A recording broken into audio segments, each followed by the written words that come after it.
Hey everyone, and welcome to another video. Tonight we have 2 hours of horror stories. I hope you all enjoy them. If you do, please be sure to drop a like rating. Liking the video is the easiest and best way to help out the channel. It ensures more people can see the content, and I just also appreciate it. Subscribing if you are new is also very much appreciated. We are currently less than 100 subscribers away from hitting 133,000, so if you want to help me get there, that is very much appreciated as well. Anyways, sit back, do whatever it is that you do to relax, enjoy the 2 hours of horror stories with no mid-roll ads, except for the one right after this intro. There will not be any more after that one. And as always, I hope you all have a great night. My hand is broken. I'm pretty sure about that much. The pinky is bent at an unusual angle at the knuckle, and the ring finger isn't far behind. The skin across my knuckles is peeled back in places with raw, dark meat showing through, and the blood has slowed to an ooze that pools in the creases of my palm and drips into the tile in a thin line. I did this to myself. I want to be upfront and clear about that. The door didn't do it. It just didn't open. That's the whole problem with the door. It just sits there in the frame like it's part of the wall. I hit it until I couldn't hit it anymore, and all I have to show for it is a broken hand and a streak of blood across the wood. I should probably back up, though. The name on the deed, not that I have a deed to anything anymore, not as of about 4 hours ago, is Franklin Dale Marin. I go by Frank. I'm 50 years old, which means I'm too old to be sitting on a bathroom floor in a diner I've never been to before. I'm too old for a lot of stuff. I'm too old to be running too, but that's what I was doing when I pulled into the parking lot of this place. I was running from Briarwood. Specifically, I was running from my wife, Diane. Or I guess she's not my wife anymore. Not really. Not after tonight, and from our house. And from the kid, our boy, Bryce. 11 years old and built like a fire hydrant. I had 4 suitcases in the back of my DeVille. That's it. 11 years of being a father reduced to 4 suitcases. A few folded 20s in my pocket, with 1 earmarked for gas. I was going to Cancun. That's what I'd been telling myself anyway, that my father was buried somewhere down there and I owed it to myself, and to him, to go find the son of or find the place, or just find somewhere that was a long way from where I was. Cancun. As if you've ever been to Cancun. As if you even know the old guy made it that far. The voice in my head has been doing that all night. I've just been ignoring it. I found this place. No sign out front that I could read. Just a blinking neon thing in the window that might have said open, or might have said something else. About 5 miles outside of Briarwood. Just 5 miles. I didn't even make it 5 miles before I needed a drink. The parking lot was almost full, which surprised me. The inside of the place was nearly empty, bar a few stools. A TV on the wall with the sound on mute. The captions on the screen reading, "Unseasonable heat wave expected to continue throughout the week." Seemed about right for Oklahoma. I ordered a Campari, then another, and another. By the 4th one, the bartender cut me off, and I folded face first into the crook of my arms and passed out on the bar like the kind of man I always swore I wouldn't become. I dreamed. I don't want to talk about what I dreamed about, but it had to do with my father and a fire poker, and a sound I've only heard one time in my life. The sound of something going into something it shouldn't. You know the sound. Or you don't. I woke up and my neck ached, and there were more cars in the parking lot than when I'd come in, which made no sense, and the bar had fewer people. I didn't think about either one of those things hard enough, and that was a mistake. I asked the bartender for the bathroom. "Pass the machine," he said. There was a jukebox at the end of the bar, dark and not running, the kind with actual discs in its belly. I could see my reflection warped in the glass of it. 3 of me. If I tilted my head right, left Frank with the soft jaw, center Frank with the turned down mouth, right Frank with the gray at the temple, and none of them looked like somebody who was on his way to a better life. There was a smear on the side of the jukebox. Ketchup, maybe. Maybe not. The hallway smelled like mop water and urinal cakes. The bathroom door said gents in stenciled paint. I shouldered it open. One stall, one urinal, one sink. A mirror. A warped little postage stamp of a thing, glued crooked above the basin that showed me only the middle slice of my face. Eyes, nose, and the top half of my mouth. My eyes were bloodshot. The light overhead buzzed and flickered and buzzed some more. I stood at the urinal and couldn't go. My body does that sometimes when it thinks something is watching. I stared at the tile. Some joker had scratched a pair of tits into the grout. Underneath, in block letters, "Call Megan for a real good time," and a phone number. Megan. I knew a Megan once. 17 years old. Worked the overnight intake desk at Briarwood Hospital back when I was the night janitor. Skinny girl, hair always a different color, laugh like a cancerous grandma. She smoked out back with me on breaks, leaning against the dumpster, and one night she said, "Why do you always smell like cherry pipe tobacco if you don't smoke a pipe?" And I said, "My father did," and she just nodded, as if that settled it. She OD'd in the ER bathroom that same summer. I mopped around the chalk outline. The bleach pruned the skin on my hands for a week. You tell yourself you ain't responsible, but you remember every kid who dies within 50 yards of your mop, don't you? I finished the urinal, washed my face. The water was lukewarm. Warm. Even, and I splashed some of it on my face and got some in my mouth without meaning to and wiped my hands on my slacks. I looked at myself in the mirror, just the middle slice, eyes and nose and the crease of my mouth. "You look like hell," I told Mirror Frank. "Right back at ya." Mirror Frank said. I checked the stall, door hanging off kilter, toilet with a burn black ring, somebody's jacket balled up in the corner. Kids leave stuff everywhere. I turned toward the door, and I stopped. Something was wrong. Some old part of me. The part that learned to read a room before I could read words. The part that kept 8-year-old Frank breathing through a childhood that should have killed him. That part went quiet and cold and knew before the rest of me did. The buzz of the light was gone. The muffled clink of glasses from the bar was gone. Even the sound of my own breathing seemed to get swallowed up, like the bathroom had taken my breath and was holding it for me. I reached for the handle. Brass knob, cold under my hand, which didn't even make sense given the heat. And then I turned it. It didn't move. Not an inch. Not the quarter inch of give that even a locked door will sometimes offer.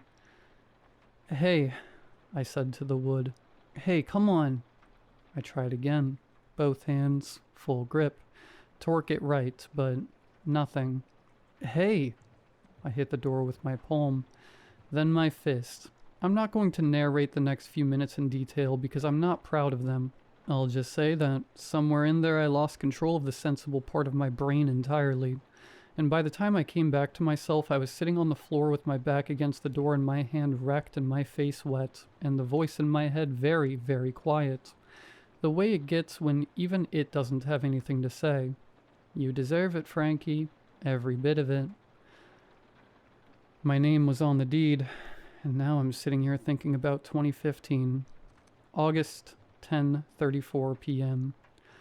A nurse who looked uncanny, like a bulldog, came out and told me, "It's a boy, Mr. Marin, a big, healthy boy." And I did what a man does. I smiled. I passed out cigars. I let the other men in the waiting room slap me on the back. "Attaboy, Frank. Future ball player right there." But later, standing alone in that puke-green hospital hallway, the thought surfaced like something dead floating up from deep water. A girl. I wanted a girl. I don't fully know why. Maybe I thought a girl would have been quieter, less likely to grow up into the kind of loud and ultimately disappointed man I saw staring back at me from every dark window I passed. A man with his father's eyes and the beginnings of his father's protruding gut. His father's particular talent for being present in body only. Diane was beautiful in that hospital bed. Even exhausted, even gray with it. She was the prettiest thing I'd ever seen. And the baby was big and healthy, just like the nurse said, red-faced and squealing. I held him and felt the surprising weight of him, and I buried the thought. I told myself I buried it.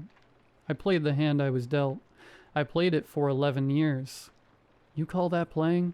You were somewhere else the whole time, Frankie, even when you were in the room. I think about the night I left, 4 hours ago. Though it feels like longer from down here on the floor. Diane was in the doorway crying, still the prettiest thing, with Bryce at her hip, half a boy really, and more skin than anything. 11 years old and sad in a way that no 11-year-old should be, but he wasn't crying. That washed-out stare he'd had since he was 2, the one that made something cold move up my spine every time I felt it on me. He already knew. I could see it on him. He knew his father was going, and he knew his father had been gone long before tonight. I thought, sitting in the cruiser in the driveway with my hands on the wheel, and the keys not yet in the ignition, I thought, maybe I got my wish after all. I looked at Bryce through the window, at my sad and gentle boy who was so unlike the other boys in town, so unlike the boy I was at that age, and the thought came up like bubbling poison. A girl. I wanted a girl. And maybe that's what I got. I'm not going to defend that. I'm not going to dress it up. That's what I thought, sitting in my car in my driveway, about my 11-year-old son who was watching me leave him. I drove away. Figured a neighbor would call someone. Figured Cancun sounded warm and final and far. And that was enough. You are a filthy man, Mr. Marin. A filthy, filthy man. I know. The dripping won't stop. The faucet has been dripping since I got in here. I think. I don't know anymore. And each drop hits the basin like a little bell. High and clear and maddening, and I keep watching it. Gather, swell, detach, fall. Gather, swell, detach, fall. Or the water, Frankie. Don't forget about the water. I've been trying not to think about that, about the water I got in my mouth when I washed my face, about the fact that something in my stomach has been nodding and on-nodding ever since, and twice now I've had to grip the sink and ride out nausea that crests and passes and comes back worse. The light is doing something too, flickering, on, off, on.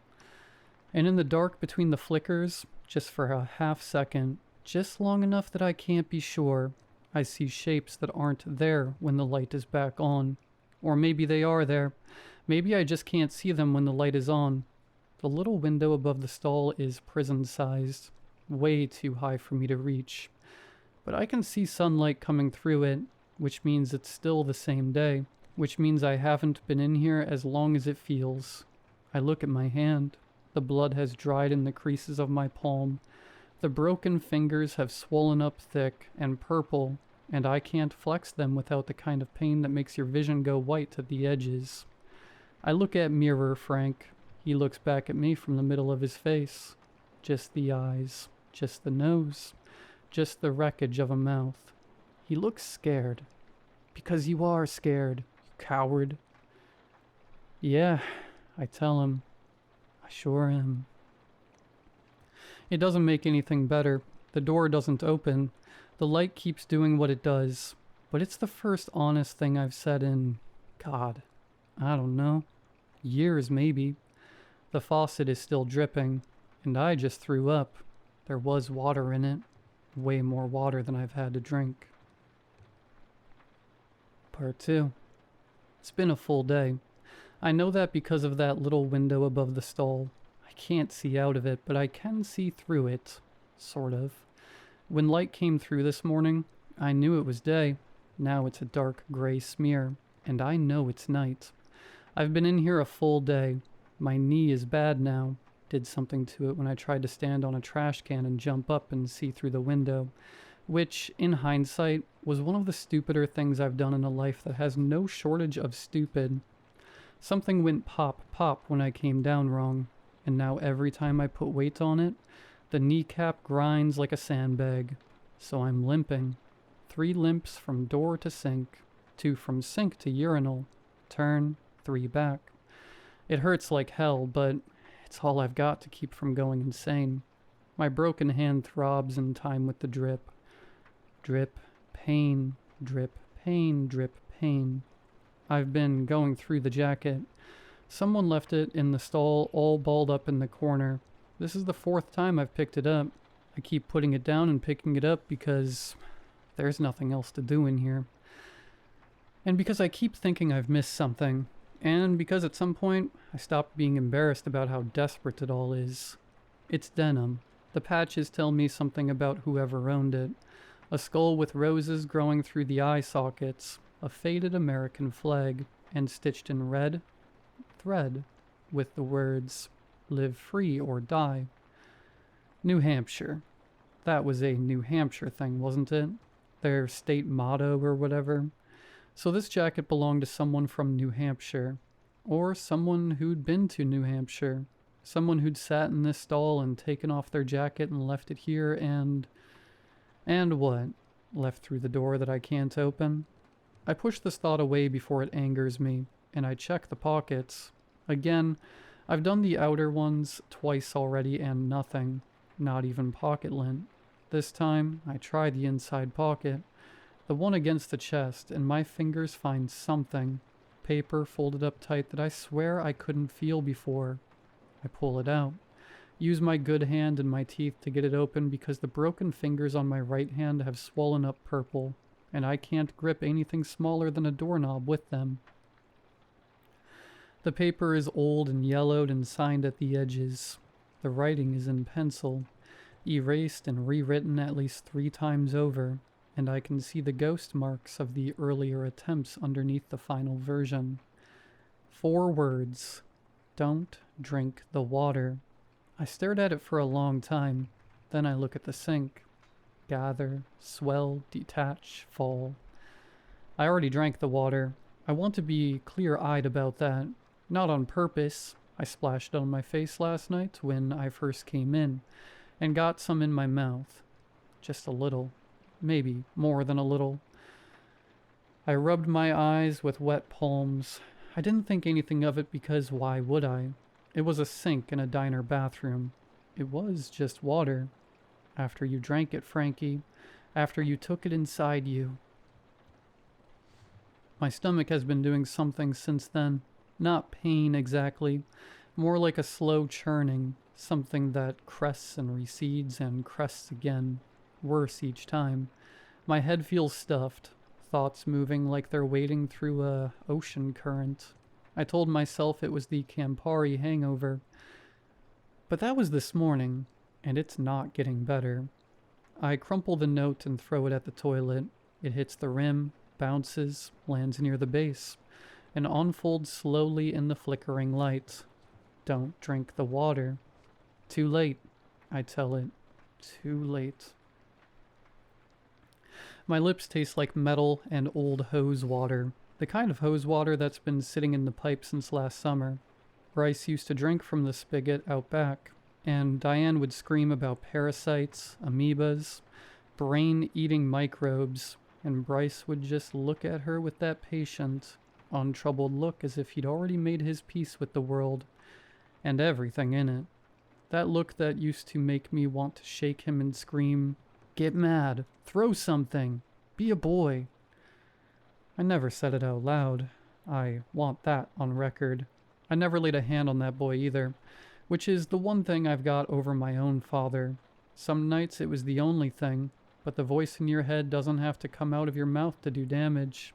Kids feel the shape of what you're not saying. Bryce always did. Who made him that way, Frankie? Who taught him that staying small was how you stayed safe? I went to the toilet for water. I want to be honest about this too. trying to be honest about things. It seems to be the one new habit I've picked up in here.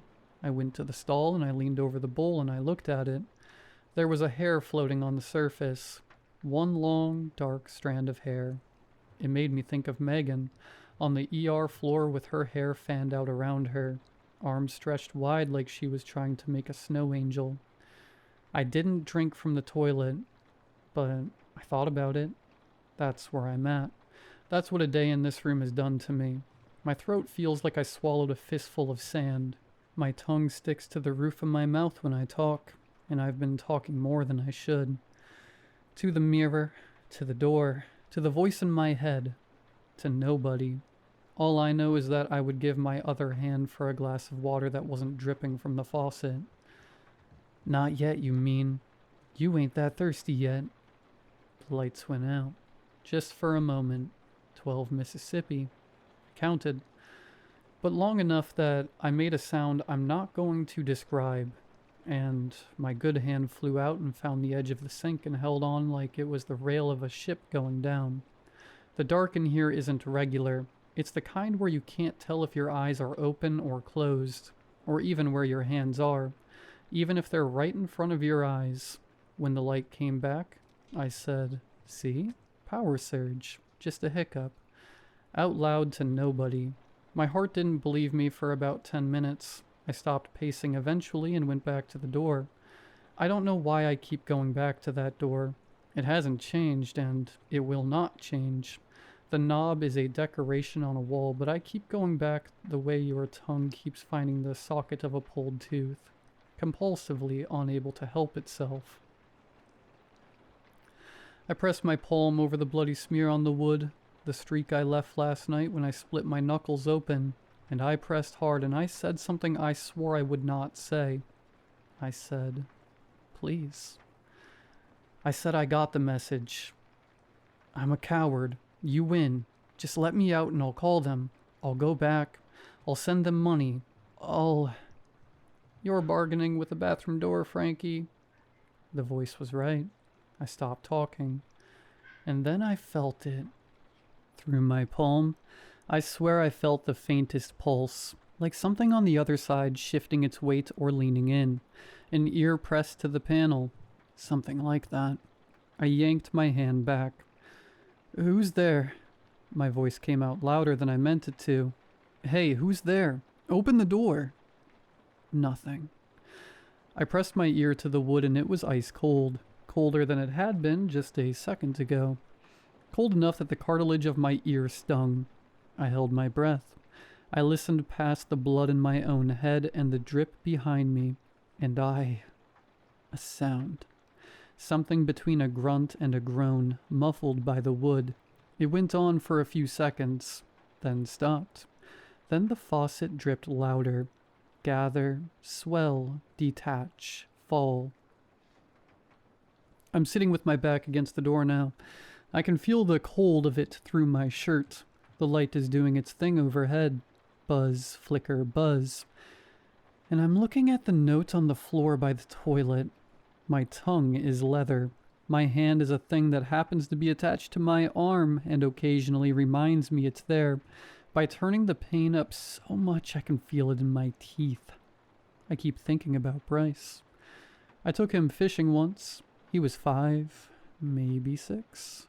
Drove us out to Lake Pemberton with 2 rods and a tackle box my uncle had given me, and a cooler full of beer that I told myself I wouldn't drink all of. But did anyway. We sat on that dock for 3 hours, and Bryce didn't complain once. Not once. About the heat, not about the boredom, or about the fact that we weren't catching anything. He just sat there, fat legs dangling over the water, holding his rod the way I showed him, patient as a saint. We caught nothing. Not a single fish. I was furious. But not at the lake or the bait. I know that now, and I think I knew it then, but at Bryce. At the way he just accepted it. The way he reeled in his empty line at the end of the day and said, in that gentle voice of his, "That's okay, Dad. Maybe next time." I wanted to grab him by the shoulders. I wanted to scream at him, to be angry about something the way a normal boy would be angry. I drove us home in silence instead. He sat in the passenger seat with his hands folded in his lap, and I thought, and I remember this clearly, I remember it the way you remember things that haunt you. I thought, this is what I'm stuck with. And whose fault is that? Who taught him that staying quiet kept him safe? Who was it that made the room go cold every time he walked in? Who made him practice being invisible? The grunting is starting again from the other side of the door, and not quite human sounding, and not quite not. I don't move toward it this time. I look at the notes. I look at the sink. I notice the scratches on the wall when the light steadies for long enough. They're on the tile to the left of the urinal. Down low, some. Scratched in with something hard and thin. A key maybe, or a belt buckle. Not too sure, but something with a point and a lot of time. 3 uneven lines that got smaller toward the bottom. Help me, please. I'm sorry. I stare at them for a long time. I wonder if whoever wrote that had a son, if they'd left someone behind the way I left Bryce and Diane. Driven away with a trunk full of suitcases and a story about Cancun to paper over the part of their brain that knew better. If they'd sat on this same floor and thought, I'll call later. Someone else will handle it. It's not my problem anymore. And I wonder, and this is the thread I can't stop pulling, whether they regretted it, wherever they are now, or whether they just died in here, still convinced they'd made the right call, that it was for the best, that some people aren't cut out for the life they ended up with, and there's no shame in admitting it. Like you, Frankie? Here is something I have never said out loud. My father was a mean, vicious man. Bloodshot at 10 in the morning, the kind of drunk who'd beat you bloody for breathing too loud, for existing in a way that reminded him of his own failures. I swore I would never be that, never raise a hand to my kid, never make my son afraid, and I didn't. But maybe that was worse. Because instead of fear, I gave Bryce something arguably worse. Indifference. That creeping kind. The kind that hardens over years until one day you realize you can't remember the last time you looked at your son and felt anything other than a dull resentment. A resentment that he existed. A resentment that he was soft. A resentment that Diane loved him so easily when it cost me everything just to be in the same room as him. A resentment that I was supposed to love him too. To perform it. To take this sad and gentle creature the nurse had put in my arms and feel what a father was supposed to feel. You wanted a girl because you thought a girl would be easier to ignore. Admit it, Frankie. A girl would have been Diane's problem, but a boy you had to shape. A boy you had to turn into a man, and you couldn't do it. You didn't even try. I close my eyes. When I open them, I'm still here. I go back to the door because there's nowhere else to go. I press my forehead against the wood. It's warmer than it should be. Or I'm colder than I should be, which is more likely. The cold has been coming up through the tiles all day, into my shoes, into my ankles, like the floor is slowly drinking me down. October in Briarwood does this. Hot one day, cold the next. And the year we didn't replace the furnace filter, Bryce got bronchitis for 3 weeks, and I told Diane it built character, and she looked at me like I'd said it in a language she didn't speak. I breathe slowly. Breathing fast makes the room tilt, I noticed. My breath fogs the wood. I watch it. 3 puffs. 4. Little ghost clouds blooming against the chipped brown paint. There and then gone. There and then gone.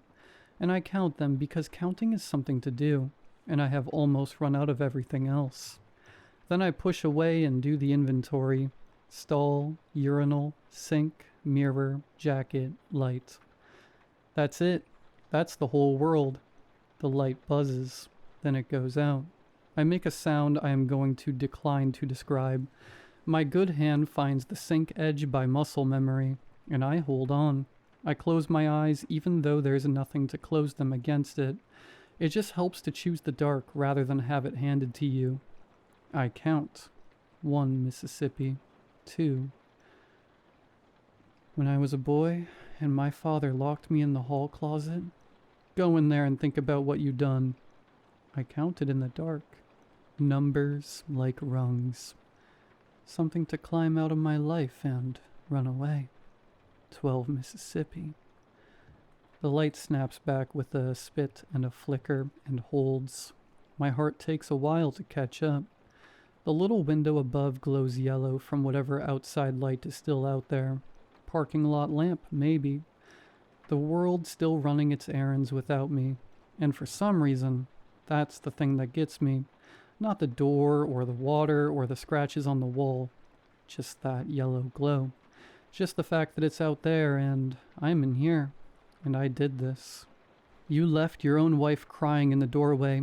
Left your boy at the window. But sure, Frankie, let's talk about what people owe you. I go back to pacing. Limping, I mean. 3 limps from the door to the sink. 2 from the sink to the urinal. Turn. 3 limps back. My throat is sore. The note is still on the floor by the toilet. Still unfolding in the bad light. The faucet is still dripping. The dark behind the mirror is still the wrong kind of dark. And somewhere out there, Diane is either still crying or she's stopped. And Bryce is doing what Bryce always does. Going quiet, going small, folding himself down to the size of something that won't be in the way. I taught him that. Not on purpose. You sure about that, Frankie? You sure it wasn't on purpose? The grunting stopped. And then I hear it from the other side of the door. A long, wet breath. Part 3. I didn't sleep. I'll argue that till the day that I die. You can't sleep in a place like this. Not really, at least. But something like sleep must have taken me anyway. Some joyless cousin of sleep. Because when I opened my eyes, the bathroom was washed in thin morning light, leaking down through the little window, like someone had poured a glass of milk over the thing. Second day here. My neck aches. My back aches. My broken hand aches. My good hand, which stopped being good sometime last night, aches. The tile has smoothed its image into the side of my face. I can feel the grit on my skin, and the grunting and breathing stopped for a little while. For one stupid second, I let myself think it was all just a Campari hallucination. I mean, I did drink more than I planned. That my brain cooked up something crazy because my nerves were shot. A bad dream you can't fully remember. But now I hear it again. Breathing. Just pipes. I whisper. Air in the pipes. The whole building's probably... No, it ain't, Frankie. Pipes don't got lungs. I back up until my calves hit the urinal. I keep my eyes on the knob like it might soften under a hand I can't see and turn. The breathing is longer this time, a wet intake that catches in the throat with a small click before whistling back out through the nose. It's the sound of someone who smokes too much and sleeps too little. It's the sound of a face pressed right up against the other side of the wood. I hold my own breath. My lungs start to burn. In, click, whistle, out. In, click, whistle, out. Right there, inches away. Separated by cheap plywood and 30 years of paint. I get on my hands and knees. My body just does it. Moves low. Tiles biting into my kneecaps. Broken hand throbbing. Crawling until my nose is almost touching the door. Until I can smell the dust trapped in the wood grain. I listen. The breathing hitches and stops. The person on the other side is listening back. He knows you're there, Frankie. He can smell the fear leaking off you. I raise my good hand. Extend one finger. Tap. Just one tap. Just once. Just a test. Nothing. The faucet drips. My blood rushes loud in my ears. And then from the other side, tap. A knuckle on wood. Same spot with the same force. I swallow dry air. Hello? It comes out as a croak. No one answers. Just the breathing again. In, click, whistle, out. I drag myself back to the sink cabinet and sit with my back against it. I'm not alone. I keep turning that over. I'm not alone, which should mean something, which should be some kind of relief, and it isn't. It's worse. It's just worse. Being alone just meant I was trapped. Being here with something that breathes and taps and will not speak, that means I'm being watched or toyed with. Or it means whoever it is can't speak, Frankie. You ever think of that? I look at the sink. Gather, swell, detach, fall. The thirst has changed. Yesterday it was a scratch in my throat, something I couldn't brush off and pretend didn't exist. But now it's a living thing that has climbed down my gullet and is squeezing my stomach with both hands. My tongue feels too big for my mouth. My lips are cracking. Little fissures that open when I move my jaw and taste like blood when I run my tongue across them. I look at the note on the floor by the toilet. Don't drink the water. Screw you, I tell it. You don't know. You ain't here. But they were here, weren't they? They left the jacket. They left the note. They left that piss stain on the floor. They left everything behind. And they're not here anymore, Frankie. And you might want to think real hard about what that means. I grab the edge of the sink and haul myself up. The right knee pops, and it's a sound like a bone breaking. Wrong, and I ride the nausea with my teeth clamped and my eyes watering. I don't cup the water in my hands this time. I don't want to feel it on my skin. That felt too civilized, and civilization checked out around the time the door locked. And I realized, really sat with the fact that I might not see Diane again. Don't lie, Frankie. You weren't ever going back, no way, no how. I bend my head, put my mouth directly under the tap, and I twist the handle. The water hits the back of my throat like a tidal wave. Cold, shockingly, bitingly cold. And I gulp it down, swallowing air and water and spit. Choking, sputtering, drinking like a dog, drinking like a man in a desert. I drink until my stomach distends and aches, until the cold makes my teeth hurt and my brain seize. I pull back, gasping. Water drips off my chin and onto my collar. Oh, God, I say. Ah, sweet baby Jesus. It's the best thing I've ever tasted. Then the aftertaste hits. It blooms in the back of my tongue a second later. It tastes like the way the bog water smelled when I took the kid fishing. I wipe my mouth. I look at the water swirling down the drain. It was no longer brown, which was a sort of relief. But as I watch it swirl away, the room seemed to stretch, just for a hair. I blink and the sink looks normal again. Or, no, not normal. Not exactly. The drain spun too long, like the whirlpool was taking its sweet time, as if the water didn't want to go, as if it was being swallowed by something deeper than just rusted pipes. The chill in my stomach turns. Something thick drags itself down behind my ribs. Oh, hell, I whisper. Shouldn't have drank it, Frankie. Boy, you shouldn't have done that. I back away from the sink and hit the wall. I don't remember it being that close. I press my palm to the tile and try to breathe slowly, the way the doctor told me when the palpitation started 3 years ago, and I told Diane it was nothing, and she didn't believe me, and she was right. I close my eyes. I open them again. The grout lines between the tiles are curving inward, or they were always curving, and I'm only now seeing it, bowing towards the center of the room. I put my hand to my forehead. Hot or cold, I genuinely cannot tell which. Sit down. I say it out loud. Just sit. It's water. It can't be. But instead of sitting, I grab the trash can again to try to see outside. I needed to see outside, to get someone's attention so they could let me out. I dragged it across the tile and the wheel screamed the whole way, loud enough that I almost stopped due to the pain in my ears. But only almost. I pushed it against the wall and climbed up. I steadied myself and went to jump, but the plastic lid bowed under my weight, and my foot slipped. I came down hard, and the right knee twisted sideways, and then it buckles out from under me like cardboard, pain detonating up both thighs, and the room swims, steadies, swims. I'm sweating. I'm shaking cold. The distinction between the two has stopped meaning anything. I try to crawl back toward the stall, and I cannot move my right leg. Have to drag it. Dead weight, stiffening, the joint swelling around whatever I did to it when I tried to jump for the window. And the pain is... Oh God, it's locking. The knee is locking up.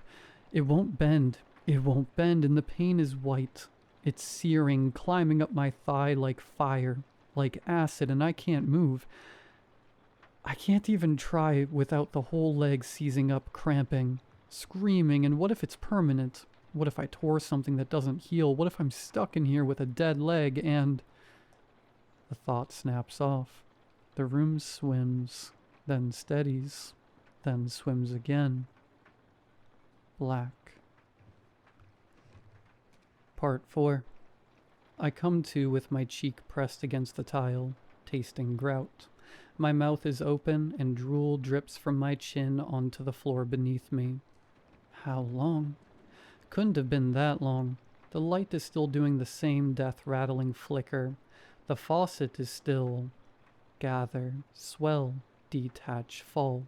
I push myself upright using the good hand, the good leg, the good everything else I have left that isn't broken or close to it, and I slump against the stall door.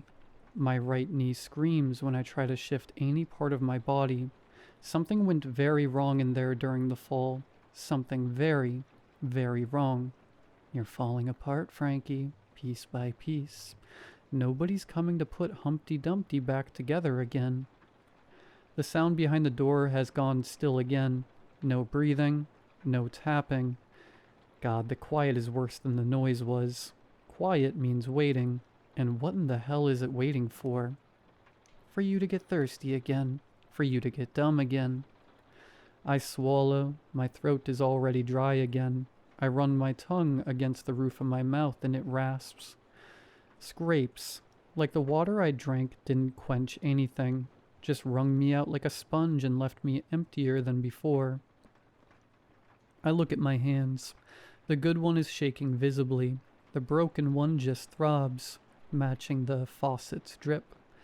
Gather, swell, detach, fall. Gather, swell, detach, fall. The panic won't stay down. I squeeze my eyes shut and try to breathe slowly. Try to talk it back from the ledge. But the panic is tenacious. It reminds me of this waterproofing salesman who used to come round Jose Grove when I was a kid. Gil Guntherson. You could slam the door in Gil's face. You could turn the porch light off. You could threaten to let the dog loose. Call the sheriff. Hell, you could threaten to shoot him square in the jaw. And Gil would just stand there, sweating through his cheap polyester suit, smiling that sleazy smile, waiting for you to crack. That's the panic.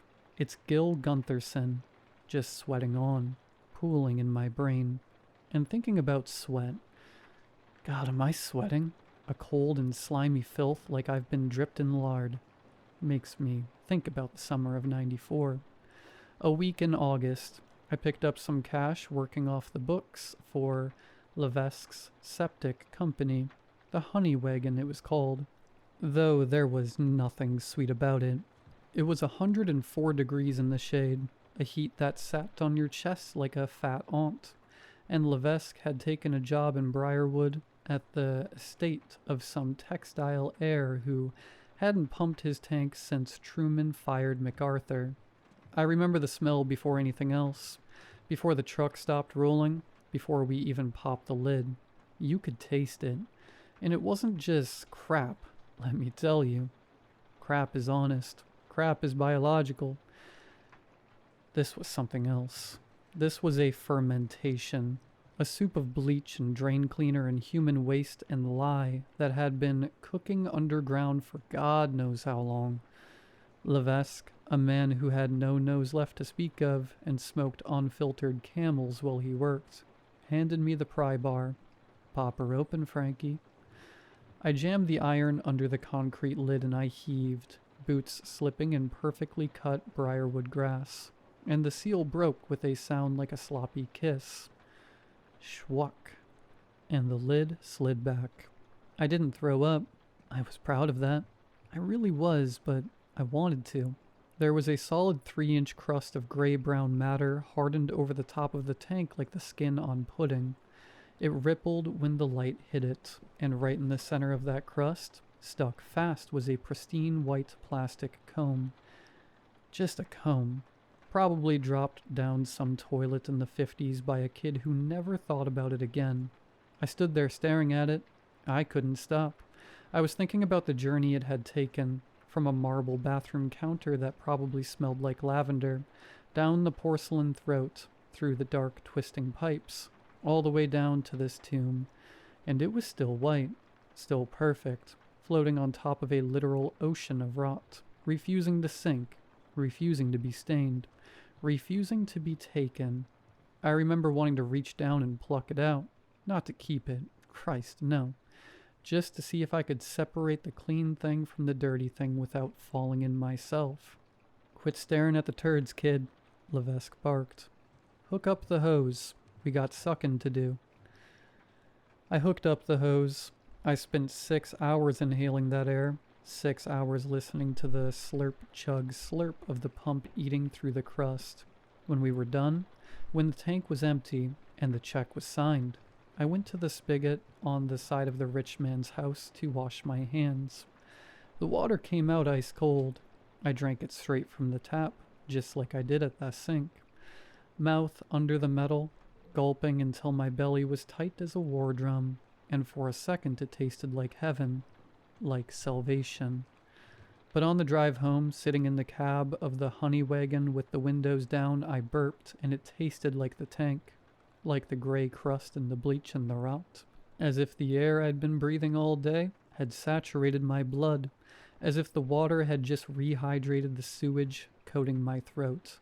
I pulled over and retched into a ditch, but the taste didn't go away, stayed with me for a week.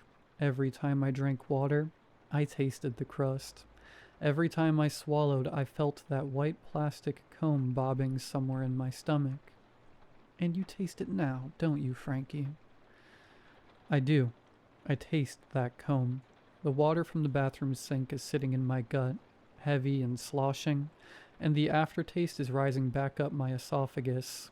Not the septic tank, exactly. Though it's got hints of that, yeah. It tastes like wet fur. Shouldn't have drank it, I mutter. I squeeze my eyes shut and try to push the image of the white comb out of my head. But the image changes. It's not a comb anymore. It's a hand. A small, unformed hand, floating on the surface of the black water in my stomach. I gag, a dry heave that bends me double, but nothing comes up. Just air. Just the taste of wet fur.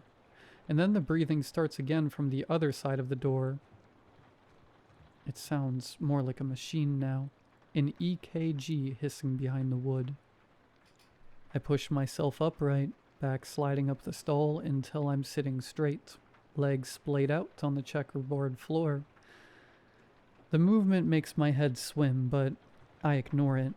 Something new has arrived, louder and more demanding than the thirst or the fear. The itch. It starts in my fingertips, the good ones, of course, and crawls up my wrists, tightens the skin around my jaw. I pat my shirt pocket. Flat.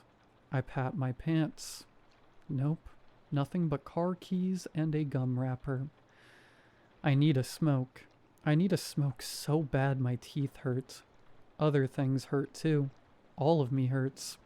But the need for a smoke has climbed on top of the rest of the pain and is now running the circus.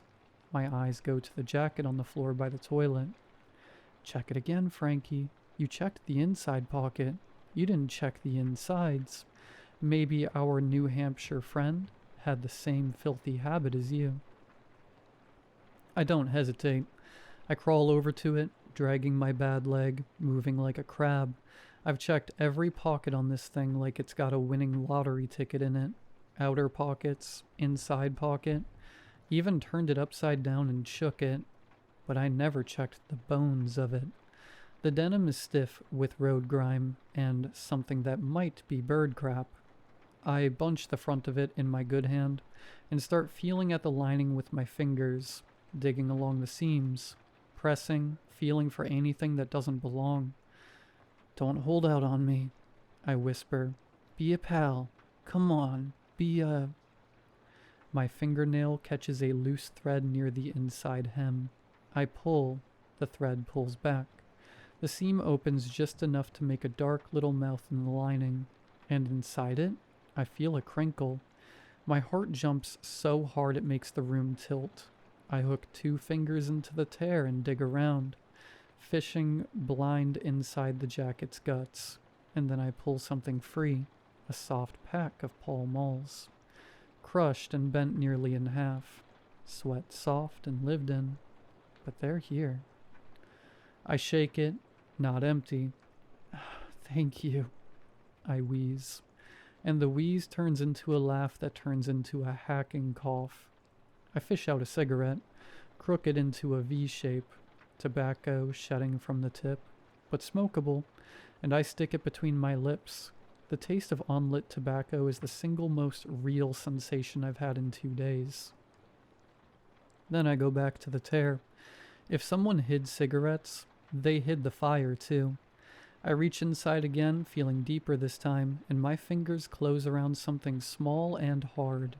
Pink disposable Bic. Almost empty. I flick it. Sparks. No flame. Nada. I flick it again. Sparks. No flame. Nada. "You piece of..." I shout. "You're getting desperate, Franklin." Third time, shielding it with my broken hand. The knuckles flaring as I curl them into a cup, but I don't care. I need this. I need to fill my lungs with something that isn't mildew, crap, and fear. Flick. A tiny blue-orange flame coughs to life. I lean in and suck hard. The tip of the Pall Mall goes cherry red and I inhale, and the smoke hits the back of my throat like a freight train, harsh and full body, and I hold it there and let it burn and let it coat the taste of the wet fur and the Campari, and I blow a long gray cloud up toward the ceiling. There it is. That's the stuff. Now you're a king again. I lean my head back against the toilet tank. The nicotine rush makes me lightheaded, but it also makes me feel mean, gives me my edge back. I'm not a trapped animal anymore. I'm a guy having a smoke and a John. I'm Franklin Marin, and I don't take crap from anyone. "Hey," I shout at the door, my voice feeling stronger now, raspy with smoke. "You hear that? I'm having a smoke on the John. Getting comfortable. You think you can wait me out? I got nowhere to be, pal. I got all night." Wait. The sound doesn't change. I laugh. It's a jagged and ugly sound. I reach back into the jacket. If New Hampshire had smokes, maybe he had something else. A flask, maybe. I check the outer pockets again anyway. Empty. I check the inside pocket again, even though I already know better. Then I go back to the jacket's guts. I dig 2 fingers in and pull out a cracked leather wallet. I flip it open. Don't look at the ID first. I go straight for the cash slot. 1 $5 bill. Cheap, I mutter, and shove the bill into my own pocket. Then I look at the license. I squint in the flickering light. On, off, on. I squint harder. The cigarette falls out of my mouth. It lands on my thigh, burns through my slacks, sears the skin, and I don't feel it. I just stare at the little laminated card. That isn't my birthday, and the photo isn't me. At least, not yet. It's an older man, Gray beard with hollowed out cheeks and eyes like 2 cigarette burns. A man who looks like he's been starving for a very, very long time. But the name is right. And the address? It's correct. I throw the wallet. It hits the floor and lands open, that starving face staring up at me from the checkerboard tile. No, I whisper. That ain't right. I scramble backward until I hit the sink cabinet. I look at the jacket in my hands and throw it too. It hits the wall with a soft whump and slides down. It's a trick, Frankie. Someone's messing with you. The bartender. They stole your wallet and made a fake. But my wallet is in my back pocket. I can feel the lump of it. I reach back, pull it out, and open it. My license is there. My younger face. Same name. Same address. I look at the one on the floor. I look at the one in my hand. Wait. The sound outside the door stops. I hold my breath and look up. I grip the sink edge with my good hand and rise using my left leg, and the bathroom seems to shrink around me. Walls drawing in. Floor stretching downward. Ceiling swinging low, and I duck. And when I straighten up, the ceiling is exactly where it's always been. 8 feet. Water-stained tile with the flickering bulb. Except the bulb is on the left now. Wasn't it on the right before? I remember because it flickered in the mirror. You're losing it, Frankie. The bulb didn't move. You moved. The whole room is spinning and you're the only thing standing still. I press my palms to my temples. The cigarette is still burning on the floor where it fell. I watch the smoke rise. It bends midair, hooks left, then folds back on itself like a snake eating its own tail. I look at the door. The brass knob is gone. The wood is smooth where it used to be, as if there was never a knob at all. No, I say. No, there was a... I tried the knob. I broke my hand on that door. There was a... I lunge forward. My bad leg gives out halfway and I collapse against the door. Cheek pressing into the wood and I can feel it. The breathing on the other side, the heat of it, like a mouth pressed right up against the panel, exhaling slow and steady. Who are you? I whisper into the door. The breathing stops, and then from the other side, who are you? I shove myself back so hard I fall, land on my ass, broken hand cracking against the tile, and the pain is white. The pain is immediate, and I curl around it, fetal, rocking, gasping, tears running hot down my face. When I look up, the door has a knob again, a different knob, glass or crystal maybe, faceted, like something from a fancy hotel or a funeral home, and inside it, suspended in the glass like a fly in amber, is a tooth. A fat, human molar. I stare at it, it stares back. That's your tooth, Frankie. The one you lost in '09 when you slipped on the ice outside the mill. You spit it into your hand and just stood there like an idiot, blood on your chin, thinking, I am falling apart. You remember that? Screw you, I still got all my teeth. I run my tongue over them. All there, all 32. Minus the wisdom ones they yanked in the service. But I look at the crystal knob with the tooth inside it and I start to remember. Not all at once. Memory doesn't work that way. Not in here. Not anymore. It comes in pieces like pulling a nail out of rotten wood. The smell first, ammonia and pee and that under-smell of wet fur. Then the sound. The drip. Always that drip. Then the feeling. My hand on a door. Pounding. My voice hoarse from yelling. I've been here before. No, Frankie, that's the water talking. You just got here 2 nights ago. You came from the cruiser. From Diane. From... but the memory keeps on spooling and I can't stop it. I see myself, younger, 30-something, standing in this exact spot, staring at this exact sink, saying something to the door, something important. "I'll go back," younger Frank says. "I swear to Christ, just let me out and I'll go back. I'll fix it." And a voice, not my voice, not yet my voice, but a voice whispers back, "You won't." The younger Frank drank the water, and younger Frank wrote the note, and younger Frank left the jacket, and younger Frank walked out of this bathroom, got in his car, drove away, and forgot. Completely. As if the bathroom had reached into his skull and plucked the memory out clean as the wisdom's. But he didn't go back. He drove to Nebraska or Iowa or Cancun. It didn't matter where, because he never arrived anywhere.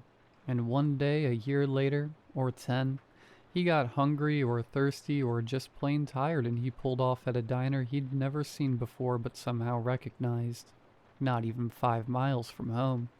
And he walked into a bathroom with "Gents" stenciled on the door, and here you are again, Frankie.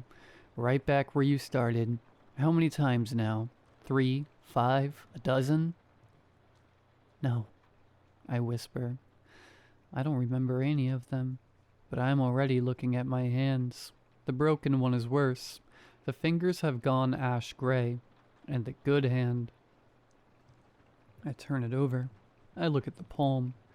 There's a scar there, a white scar, faint, but it's there, running from the base of my thumb to my wrist. I don't remember getting that scar. Part 5. Or... I turn my hand over again. Back, front, back. The scar is there. It's always been there. White and thin and running from the base of my thumb to my wrist in a clean line that I have never once in 50 years of living inside this body been able to explain. I have a story for every other scar. The knuckle I split on a locker door in 92. The burn on my forearm from a kitchen grease fire in 96. Every scar has a story. This one doesn't. It does, Frankie. You just told yourself a different one. I look at the shards of red plastic on the floor, the broken stoplight lens from the window ledge, the one that's been sitting up there since I woke up in here, the one I knocked down when I tried to... That was someone else, I say aloud. The words don't land right. They never do when you say something out loud that you already know just isn't true. That was you, Frankie, last time. Or the time before that. You cut your hand on the glass just as you broke it on the door. You keep hurting yourself the same way, over and over, because you never learn, Frankie boy. No, just messing with me. You never learn. I said stop. I grab the sides of my head and I squeeze and I scream. A real scream.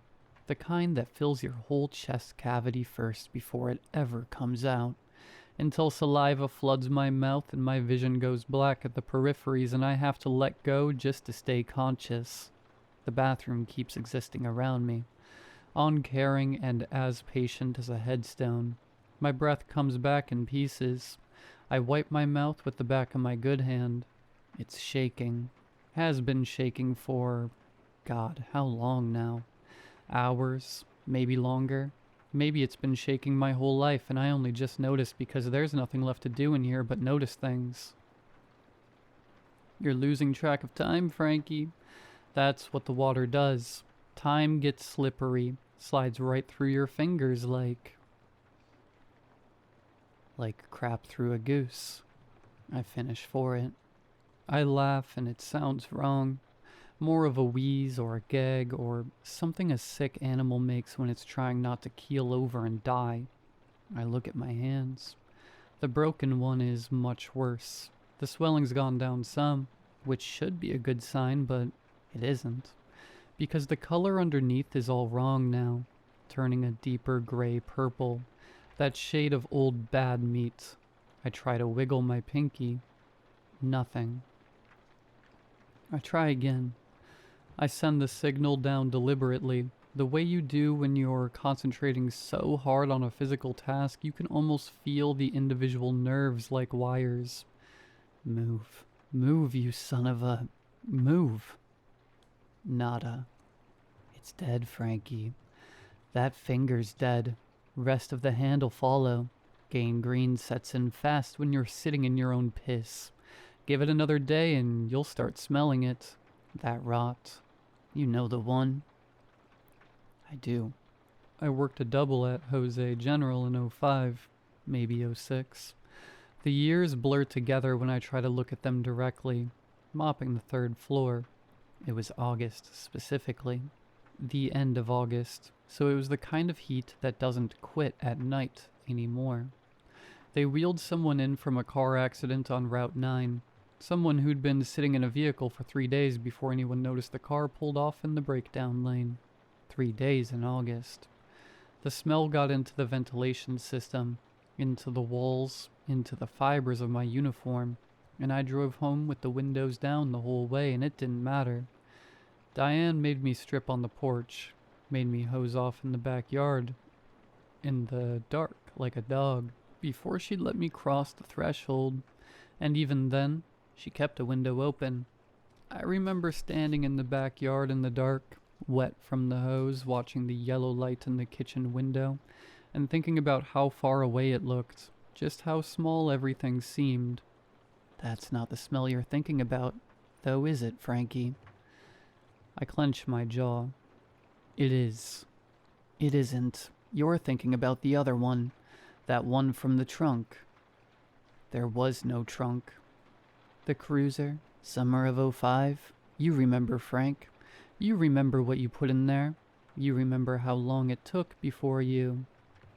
I press the heels of both hands against my eyes until I see stars. There was nothing in that trunk. I shout. Nothing. I didn't. But you did. And you remember the drive.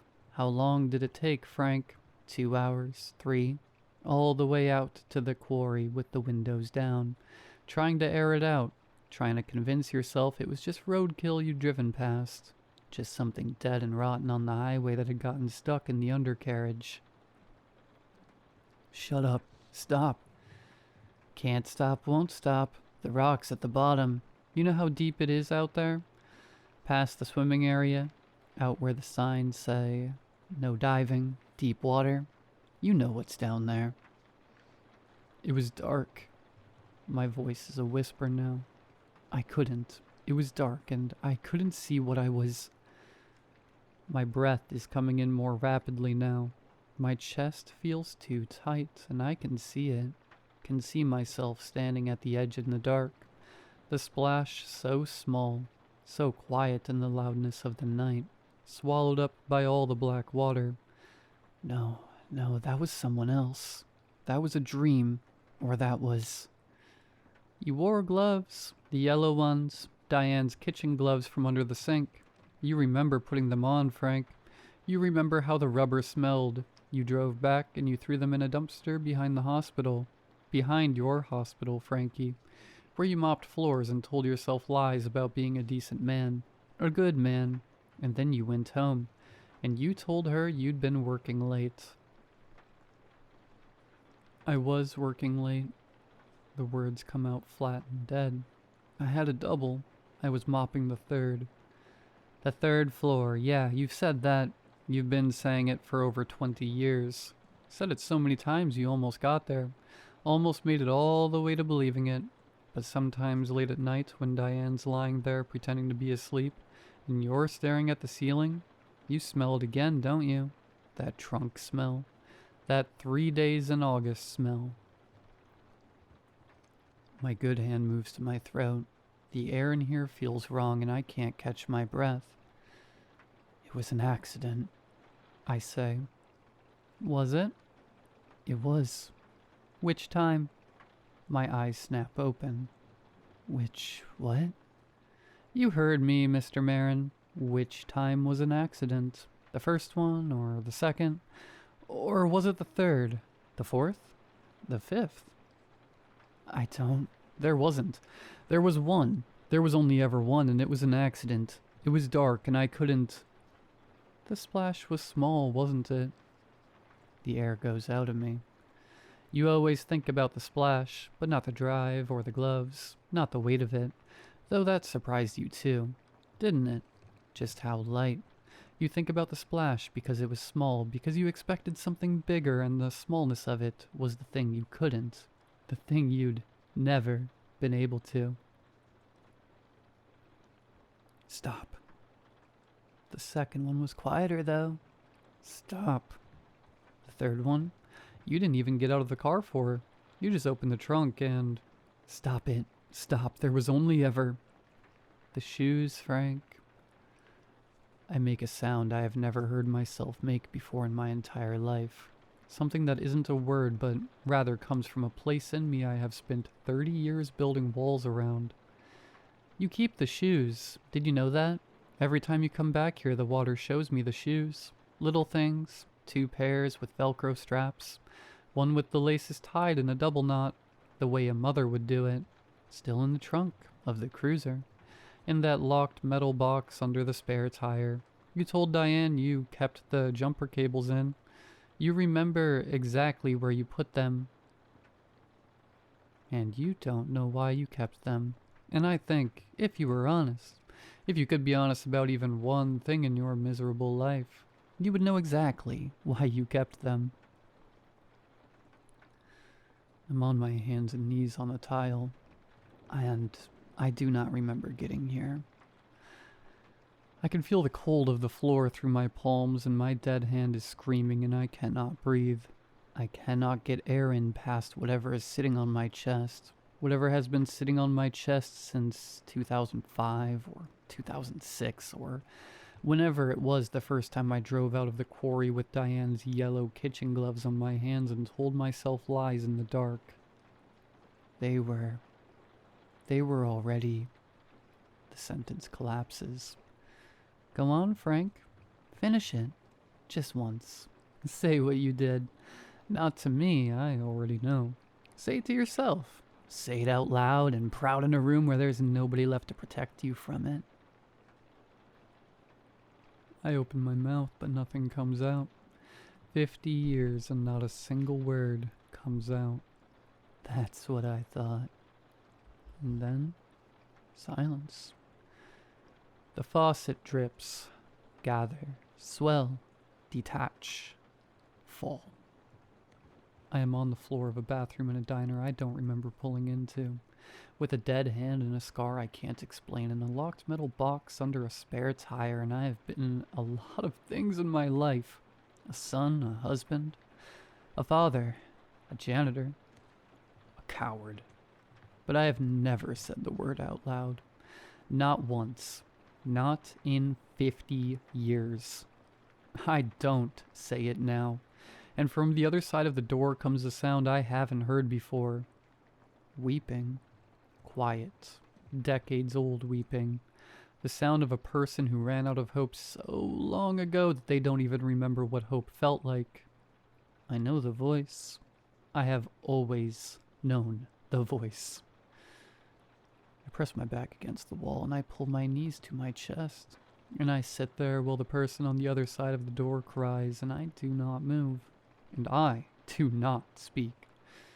And the faucet drips in the silence. Gather, swell, detach, fall. Part 6. The final part. I know the voice because it's mine, not my voice as it is now. All ragged and cigarette ruined and 50 years of crappy decisions worn into the grit of it all. But my voice from before, the voice I had when I was young enough to still believe that wanting to be a decent man was the same thing as being one. Younger me, 30-something me. The one who stood in this exact spot and made a promise to adore, and then broke it so completely that he forgot he'd ever made it. He's been in here since then. The thoughts all arrived the way the worst of them always do. as a fact you've known for a long time and have simply chosen to ignore. He's been in here since the last time, since the time before that. Every version of me who ever walked through that door and drank the water and could find his way out has been here, stacking up on the other side of that wood like sediment, like the gray crust on Levesque's septic tank, adding another layer every time the man on this side of the door decides to get back in his car and drive away and forget. I did this. Me. I did this to myself. Came back and came back and came back because I never actually left.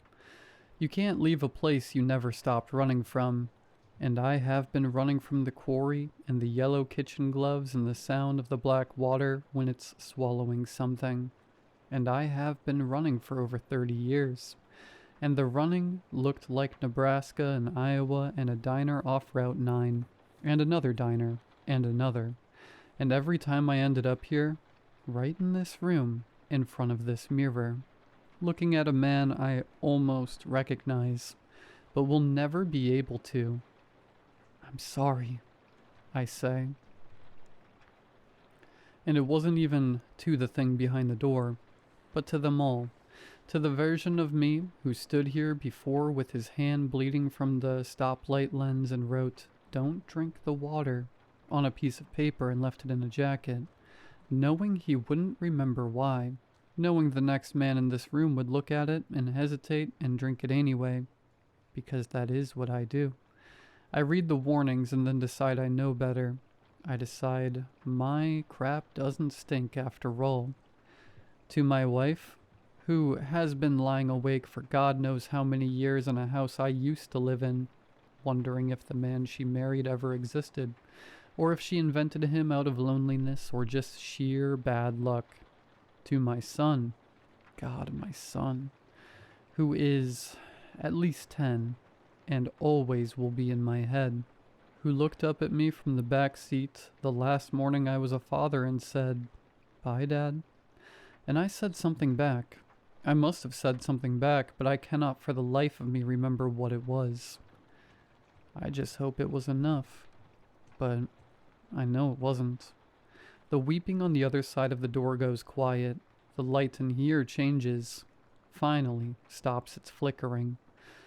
Hold steady for the first time since I woke up on this floor with grout on my cheek and no memory of how I got here. The bulb burns clean and still, and the door opens. It just swings inward on its hinges, as if it had never been locked at all, like it was always only waiting for me to stop throwing myself at it and just stand there. And the air from the other side hits my face, that cool diner air, the specific smell of every American diner that has ever existed. I stand in the doorway and look out at an empty dining room, empty booths, empty counter stools. A ceiling fan is turning overhead in a slow, useless circle. Through the glass plate windows, the parking lot is dark. My car is there, just where I left it, under the single working light in the lot. I walk toward it. My legs work, which surprises me. I expected them not to. Expected the bad knee to give out in the doorway. Expected to spend whatever is left of my life face down on sticky linoleum. But the knee holds, and I cross the dining room, and I'm almost to the front door when my bad leg catches the leg of a counter stool I didn't see in the dark. I go down hard. Both hands out in front of me, pure reflex. And the right one, the broken one, the gray-purple zombie-looking one, takes the weight first, and the pain that comes back up through my arm is the kind that wipes the slate clean for a second. Nothing in my head but the sound of my own voice making a noise that isn't a word. I wrench sideways as I fall and catch myself on the edge of the counter instead, my good hand slamming flat against the formica. And there's something on it. A coffee mug someone left handle out at the edge, and the handle catches the meat of my palm and opens it up clean. And I know before I even look at it that it's bleeding. I can feel the hot crawl of it on my wrist. I lie on the floor for a moment. Both hands are ruined now. One dead, one bleeding. Probably some kind of poetry in that. I push myself up with my elbows, get to my knees and then my feet. I look at my good hand. The cut is deep, running diagonal across the palm, already sheeting red. I press it to my shirt without thinking. Add it to the list of things to deal with in the morning. The list is getting really long. I push through the front door, and the night air hits me, and it is cold, and clean, and real. I stand in the parking lot for a moment, and I notice that I don't remember what I came in here for. I needed to use the restroom, I think. Yeah, long drive. Needed to stretch my legs. I look down at my hands. The right one is wrapped in what looks like an old shirt, tied off at the wrist. Fingers swollen and the wrong color, and the left one has blood on it, seeping through where I'm pressing my palm to my knees. I must have caught it on something on my way out. I should get both of them looked at. I should. I was going somewhere. I was driving somewhere. I stand next to the car and try to find the shape of the thought, and it isn't there. That's just the hum of the highway somewhere beyond the trees and the cold. And my own breath fogging the air in small, pale clouds. I had a reason for being out here. There was something I was thinking about on the drive. Something important. Something about a house I used to know. A boy. I reach for it, but it slides away like trying to catch the drip before it detaches from the faucet. Gone. I get in the car. I drive. I don't know how long. The radio plays something I don't listen to, and then static, and then something else. The dark opens up ahead of me and closes in the rear view and opens up again. Pine trees and the occasional light from a house set back from the road. Lives I'll never know anything about. Whole worlds running parallel to mine with no idea I even exist. There's an exit sign I pass. There is, somewhere in me, an instinct that wants to take it. Wants to drive to a house I may or may not still have a key to. Wants to knock on a door at whatever hour this is and stand there in the dark and say something to the woman who opens it. I don't know what. Something. Something that starts with her name and ends with, I'm sorry, probably. But I pass the exit. I'm tired. That's the thing. I am so profoundly, structurally tired that the tiredness has stopped feeling like tiredness and started feeling like whole body fatigue. I need a drink, and then I need to sleep in a bed somewhere, and then I need to get these hands looked at in the morning, and then I'll think about that house. I think about everything in the morning when I'm not so tired. I always do my best thinking in the morning. I pull off at the next exit. The diner is a quarter mile from the highway, the kind of place that exists in every small town all across the world, with its big neon sign in the window and gravel in the lot. A pickup truck I don't recognize. An old sedan. A closed sign in the window of the barber shop next door. I sit in the car for a moment. The name of the diner is something I don't look at. The neon in the window is a color I don't register. I need to use the restroom anyway. It's been a long drive. I get out of the car. Inside, it smells like everything I expected. Beer and fried food and decades of spilled drinks absorbed into old wood. Honest smells. The smells of ordinary people having an ordinary night. A woman at the bar turns to look at me when I come in. The bartender, young, with a face I probably won't remember by morning, looks up and nods. His eyes drop to my hands. A flicker of something. He doesn't say anything about it. Restroom? I ask. Back of the house, he says. Already looking back down, past the jukebox. Hang a right. I nod and start walking. The jukebox plays a song I recognize from somewhere I can't place. The hallway past it is narrow, the kind that forces you to turn sideways if someone's coming from the other direction. and at the end of it, there are 2 doors. One on the left, one at the end of the hall. The one at the end of the hall has a word on it. Gents. I put my hand on the knob. The cut in my palm presses against the cold brass. It stings, but I turn it. The door opens. And that was 2 days ago. Or 3. I'm not really sure anymore. The light has been flickering and the faucet won't stop dripping.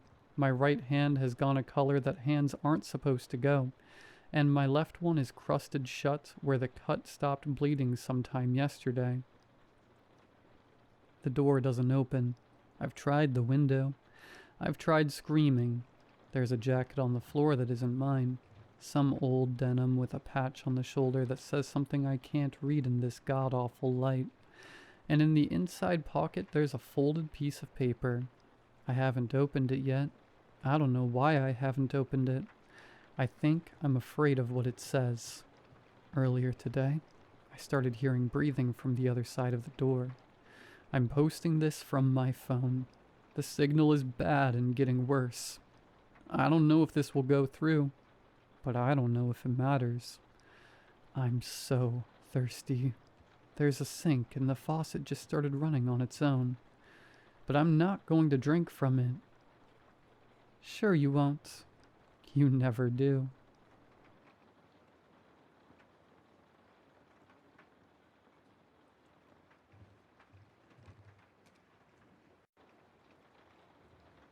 When I was young, camping was the one thing that everyone in my family enjoyed. Every year we'd drive out to some national park, split into groups, and make a game out of seeing which of us could reach the other end of the park first. No matter the weather, no matter the terrain, we always had the time of our lives. But when I turned 10, my grandfather suggested a new location for our annual trip, one that none of us had ever heard of. Lake Nereus National Park, Oregon. I'd camp there all the time when I was younger, Gramps told me, as we packed for the journey. There's no tourists around this time of year, nobody to get in the way of the fun. It'll be a real adventure. None of us knew anything about Lake Nereus. It wasn't on any map we could find, nor was there any record of it even existing. But Gramps somehow had maps of the area ready to go, and he'd never steered us wrong before. So, all 8 of us took the drive to Oregon, winding along endless byways and mountain passes, until we finally parked on the side of a lonely dirt road. At the very edge of a huge stretch of dense forest, beyond the trees lay a vast, becalmed lake with waters black as oil. As always, we divided up the family into teams and set off along different routes to see who could reach the northernmost campsite first for the big fireside party. Grandpa teamed up with my parents for the easternmost route.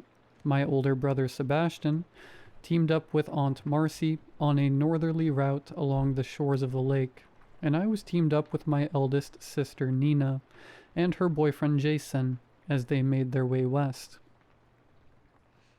Once we'd collected our compasses, supplies, walkie-talkies, and maps, we marched off into the forest, ready to rendezvous at the north end of the lake. However, about half an hour into the trip, I realized that my map was slightly different from the others. Where Nina and Jason's copies were showing straightforward locations and distances, mine had been graffitied. Seemingly random areas had been circled and labeled beasts, gluttons, secluses, tricksters, and apexes. I tried to tell Nina and Jason about it, but they weren't in the mood to listen.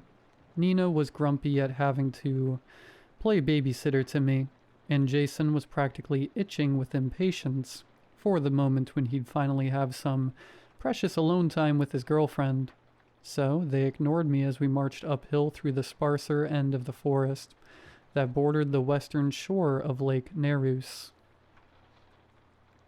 That first night, we stopped right on the edge of the zone marked Beasts on my map, and after setting up the tents and cooking dinner, we went to bed early.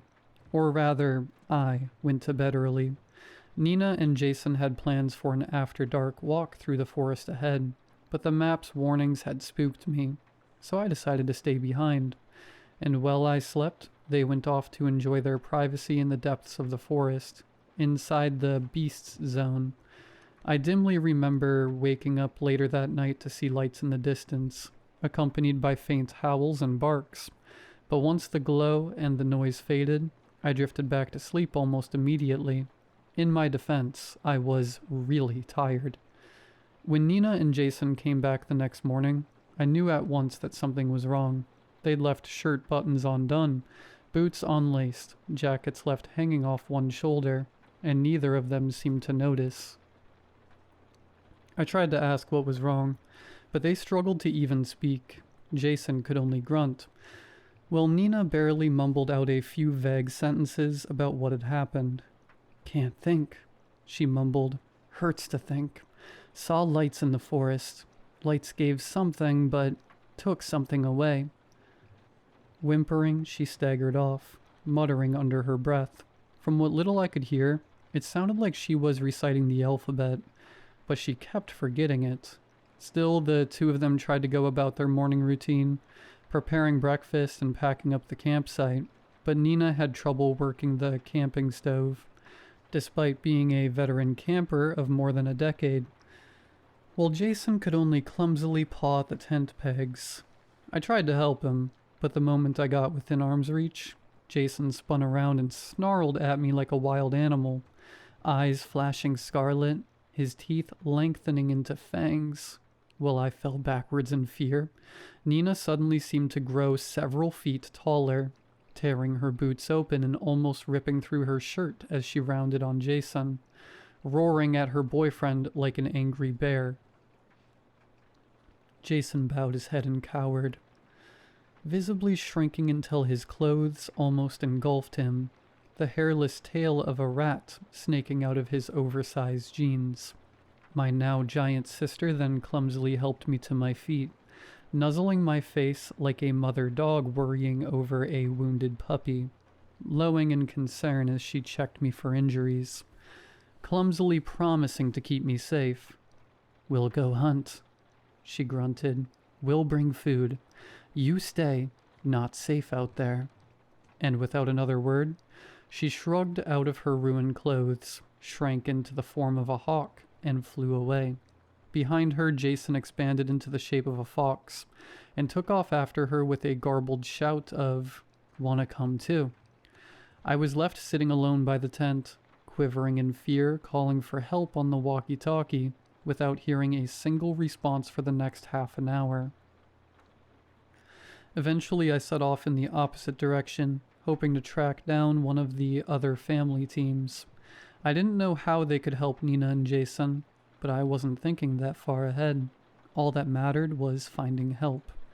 As I left, I could see vultures watching from the branches above me, and all of them had human faces. It took hours for me to return to the starting point, and even longer to find Sebastian and Marcy's planned route. But I somehow managed to find their temporary camp on the eastern shore of Lake Nereus by 4 in the afternoon. The place was deathly silent, with no sign of my aunt and older brother to be found except for their untouched backpacks. About the only thing missing from their belongings was the spy novel that Sebastian had been reading. A quick look at the map confirmed that the two of them had made camp right between two of the marked zones. The Secluses zone in the forest bordering the eastern shore, and the Glutton zone in the shallows of the lake itself. Just as I was starting to panic, I remembered that Aunt Marcy had always liked to swim after a long journey, hoping that she'd decided to take a dip in the lake to cool off from the hike. I made my way to the shore and called out to her at the top of my lungs, praying that at any moment I'd see Marcy striding out of the lake, maybe a little surprised to see me, but otherwise unchanged. Instead, I found myself alone on the shore except for a huge elk that had stopped to take a drink from the murky water. And then I caught a glimpse of movement around ankle height and saw something wiggling through the shallows towards the elk. At first, I thought it was just a leech, up until I realized that it sported a tiny human head, no bigger than that of a Barbie doll. Hungry. It shrilled at helium pitch. Hungry. As I watched, the human-faced leech shot out of the water, fastened itself on the unsuspecting elk's flank, and began to feed, gorging itself on the animal's blood. And as it fed, it grew, bulging and swelling out of shape, expanding first by inches, then by feet. And as it grew, it sprouted long, rubbery arms that wrapped around the startled elk, anchoring itself in place and keeping the elk from shaking it off as the leech grew bigger and consumed even more of its blood. In a matter of seconds, the elk was dead and completely exsanguinated, and the leech was now roughly the size of a Nile crocodile, but it still wasn't finished eating. Reaching out with its improbably muscled arms, it shoved the carcass into its colossal jaws and swallowed it whole, instantly ballooning in size once again. Then the hippo-sized leech turned and finally noticed me, and in that moment, I recognized the now gigantic face of the leech. It was Aunt Marcy, transformed by her zone just like Nina and Jason, and yet differently. She was now what the map had called a glutton. Hungry. She boomed, her voice now a thunderous bass throb. Hungry. I didn't even bother trying to negotiate. I could tell from the way she was licking her chops that, unlike Nina, she didn't recognize me as anything other than lunch. So I turned and ran for the forest as fast as my feet could carry me. Fortunately, her newfound size made her slower, and though she transformed again and sprouted millipede legs to accelerate her along the rough ground, I had a head start. By the time she picked up serious speed, I'd already beaten her to the trees, where the forest was too dense for her to follow. Of course, I didn't realize that for several minutes, so on I ran, too terrified to remember that I was now sprinting into Secluse's territory. A few hundred yards past the tree line, I tripped and crashed headfirst to the ground. When I regained consciousness a few minutes later, something was jabbing me with a stick. Groaning, I looked up just in time to see something human-shaped drop the stick and leap backwards, springing onto the side of a tree and clinging to it like a frog. Now that I could see it clearly, I saw that it looked more akin to an octopus than anything else.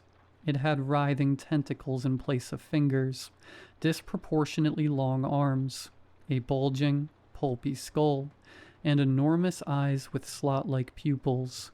Also, it was holding a John Le Carre novel under one arm, straight from Sebastian's backpack. Judging by the leaf bookmark, the creature had been reading it recently, too. And that's how I finally realized that this thing, this Secluse, was my big brother. "Seb?" I whispered. Sebastian said nothing, but his tentacled fingers sharpened into blades as a silent warning not to get any closer. He was more intelligent than the other victims, but just like the others, something of himself had been stolen. All the showboating and bravado he'd been known for and admired for was gone. In their place was left only suspicion and fear. As I watched, he tucked the book in a hollow at the trunk of the tree and began inching backwards into the branches until he was well and truly out of reach. Then he began to change, his skin rippling as it shifted to match the texture of the bark, limbs and skull flattening against the trunk of the tree until they were almost two-dimensional. He even sprouted a few branches of his own, complete with real leaves. "Please, Seb, talk to me. Where are the others? What's happening?" The slot-pupiled eyes glared down at me for a moment. Then they too vanished, leaving him as just another part of the tree. As I later learned, Secluses are very shy creatures. They don't like being seen, either by predators or by their prey. You might wonder why, if that's the case, Sebastian bothered poking me with a stick. I like to think he was acting on some last shred of human feeling for me, checking to make sure I was okay. Then again, maybe he just wanted to check to see if I was dead before he started eating me. Out of ideas, I went on walking, hoping that I could finally find help if I went far enough. Eventually my route snaked out into the northernmost end of Lake Nereus. Out here, there was no shoreline, only a jagged maze of rocks and pinnacles almost as tall as the trees, and north of that, a stretch of bare hills jutting out from the surrounding forest. On the map, the pinnacles had been marked as trickster territory, and the hills belonged to the apexes, and getting anywhere near them would be incredibly dangerous. But the camping ground where we were supposed to meet was situated right on the edge of two areas, and this might be the only chance I'd have to finding my parents and Grandpa. By then, it was getting dark. Making my way out of Secluse territory had taken about 2 hours, and the sun was plunging rapidly out of view, and I really didn't want to find out just how many of these shapeshifters liked to hunt at night. So, when I caught a glimpse of Dad's telltale orange jacket through the trees ahead, I put on an extra burst of speed, hoping the camping ground was only a few yards beyond, and that I'd be safe there with Mom and Dad until we could call for help. But before I could reach him, Dad walked off, vanishing behind the trees to his left. Baffled, I followed, sprinting around the corner ahead, only to find that Dad had walked off yet again. Now he was heading into trickster territory. I immediately shouted, trying to get his attention, but no matter how loud I screamed or how urgently I tried to warn him, Dad just didn't seem to hear me.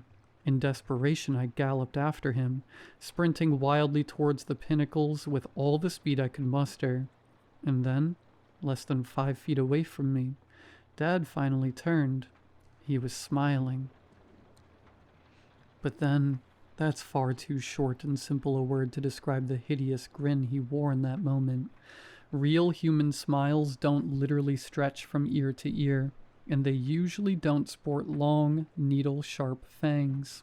And his eyes were no longer their usual murky brown, but a gleaming, luminous gold. As I skidded to a halt, Dad changed.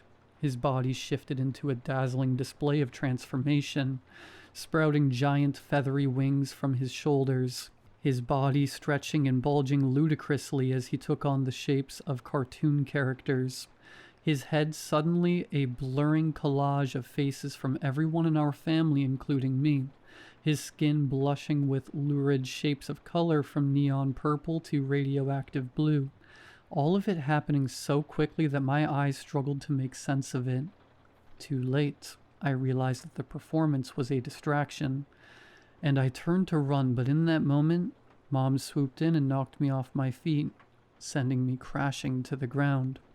I landed heavily on my back, dazed and unable to do much else apart from stare up at the darkening sky as Mom descended on her own set of enormous wings. She too was smiling that same impossible Cheshire cat grin, her eyes gleaming metallic gold in the fading light. These were tricksters, I realized, and they'd lured me into a trap. Together, she and Dad grabbed me by the arms and began dragging me towards the distant hills of the Apex zone. At that point, something inside me broke. I didn't know what they were going to do to me, but I knew I couldn't endure another minute of this nightmare, least of all at the hands of my parents. So I started to sob, begging for mercy with all dignity thrown to the winds. "Mom, please, please don't do this. I don't want to die. Let me go, please. Please, Dad, stop her. Help me." My parents only laughed, a shrieking burst of hyena-like laughter, and parroted back echoes of my own sobbing plea, perfectly replicating my voice and words right down to the whimpering. Together they brought me to a small outcropping just on the edge of Apex territory, overlooking the barren hills beyond. There, towering above me, stood Gramps. "I knew I should have been more careful with that map," he sighed. "What?" "Not a mix-up I would have made in my younger days. I'm definitely losing my touch. Still, no use crying over spilled milk. And you made good use of the map. Perhaps you belong here instead of in Beast territory with Nina and her idiot boyfriend." For a moment, I could only stare. You knew this was going to happen? I whispered. Of course. I told you I've been here before, remember? I found it only by accident when I was young, and ever since then I've been exploring it. Not that it's been easy. Lake Nereus is only accessible for 3 days out of every year, and for the rest of the time, it's gone from this world. Then why did you bring us here? Because I wanted to share it with you, said Gramps, as if it was the most obvious thing in the world. There's power in this land, the primeval energy of transformation itself, too great for the world to tolerate far more than a few days a year, and that power seeks out sapient vessels whenever they trespass. Humans touched by it are reborn in protein flesh, to embody an aspect of the wild, animalistic simplicity, endless hunger, watchful solitude, primal cunning, or a true hunter's intellect and ruthlessness. But how did you figure all this out? By trial and error. On my first visit, I explored it with a team, and through their sacrifice, I survived long enough to escape a year later.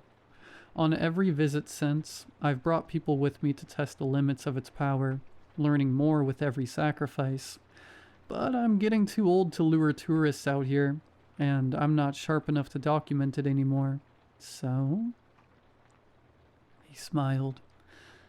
I'm retiring to spend more time with my family. There was a pause, as the last remaining seconds of daylight finally bled away. Then Gramps clambered down from the outcropping towards the barren hills of Apex territory, and my parents began dragging me after him. The lights of transformation always shine at nightfall, he mused aloud. Maybe you glimpsed them from a distance before, but it's very different to see it up close. Those lights are the energies of metamorphosis, rising to find vessels. Once every hour until dawn, the light shines, and all that are bathed in its purest radiance are reborn. By then, I was crying again, but Gramps just scoffed. Don't be such a drama queen, Johnny. It's not like I'm killing you. The people taken by Lake Nereus live on as shapeshifters, healthier than any ordinary human. My first 2 test subjects are still thriving as secluses. Even 70 years on, I've met tricksters who fought in the Civil War, apexes who can remember meeting George Washington. Don't you want to live forever? I tried to tell him I didn't want to forget who I was or lose my personality, but by then I was bawling too hard to make the slightest bit of sense. This is a blessing, young man, he continued. This way, we'll be free of the world and all its miseries. Nina and Jason will be mated for life as only animals can be. Your aunt will never know shame again. Your brother is liberated from the pressures of being idolized, and your parents have cast off their suffocating responsibility to truly enjoy life. And you'll never have to grow up, never be tamed, never learn to expect disappointment. Your entire life will be a family camping trip. Ahead, a faint, pale glow began to ripple across the hills. But what do you get out of this? I sobbed. Gramps just smirked. I'm no longer doomed to spend my final days rotting away in some miserable nursing home, and I get to be together with my family forever. And best of all, as an apex, I'll never be troubled by the conscience ever again. Across the barren hills, a searing white light coursed through the air, and Gramps stretched out his arms to bask in the hellish glow. At last, he hissed. Why did I ever hesitate? For a split second, I thought I was next to being consumed by the radiance. Then Nina galloped into view in the shape of a horse, her face still almost human. She must have been following me for the last few hours, still babysitting me despite her transformation, and while Gramps could command my parents easily enough, he'd never been able to control Nina. At the last moment, Nina swept me onto her back and went thundering off in the opposite direction, away from the barren hills, back towards our starting point. I still remember hugging her as we fled, wrapping my arms around her neck and crying into her mane out of sheer relief, even as Gramps bellowed with rage in the distance. And I remember the shadow that blotted out the moon as it pursued us across the forest, sending beasts, gluttons, and even tricksters fleeing before it. I remember Gramps, now an apex with eyes as black as night, chasing after us as anything from a flying mass of blades, lashing Nina's flanks to a giant spider the size of a bus. But Gramps was still getting used to his new body, and Nina outran him in the end.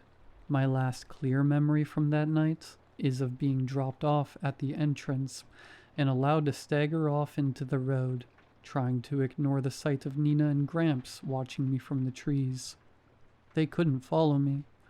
As I later learned, only a handful of shapeshifters have broken free of the lake during its annual 3-day reappearance, escaping to become the cryptids of urban legends. But even so, I didn't want to meet their gaze. I didn't want to start crying again. I was found wandering along the side of a highway 2 days later, starved and dehydrated.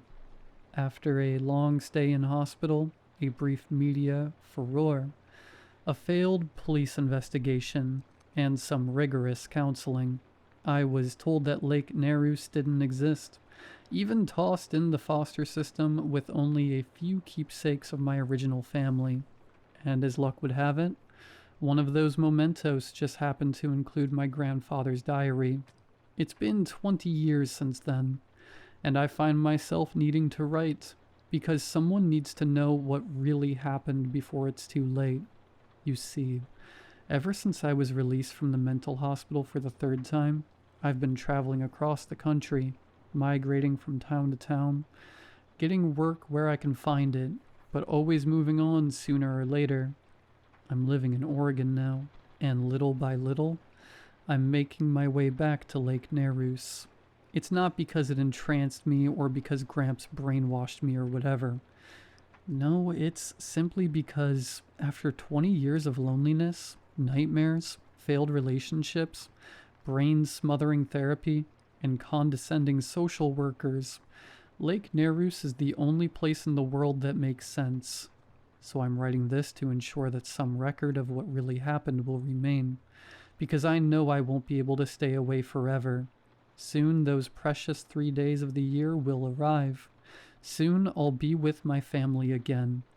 Soon I'll be home.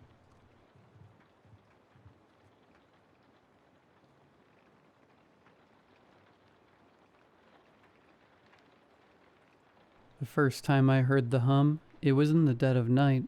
Snow had blanketed the town in a heavy, sound-dampening hush, and the only noise in my house was the soft ticking of the clock on the mantel.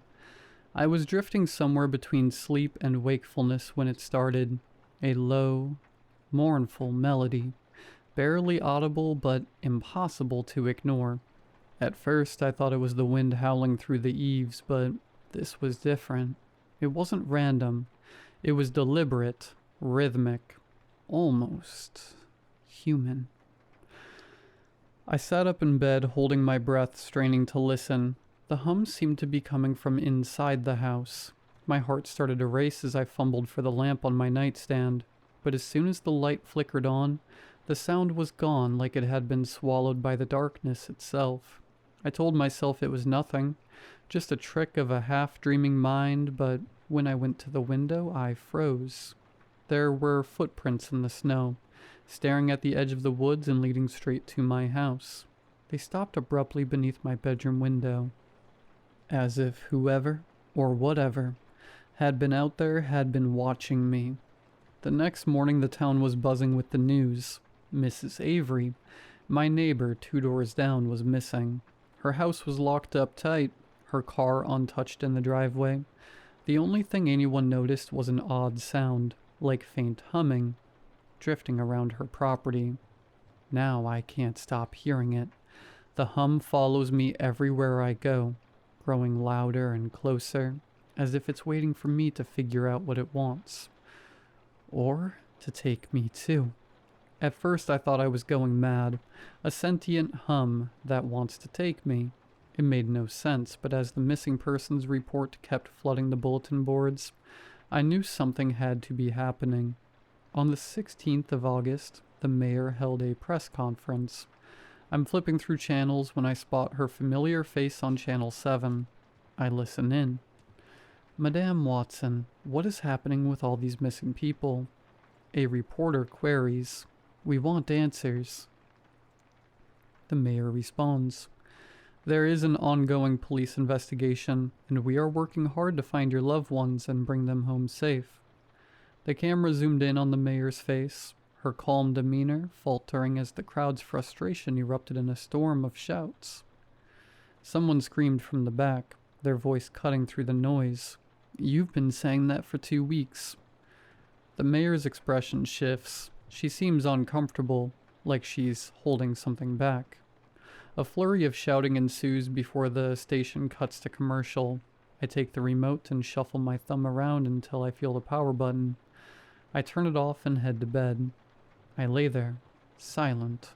The moon casts a soft shadow on the back end of my room. I drift away to sleep when suddenly, I hear it. I can't pinpoint where it's coming from.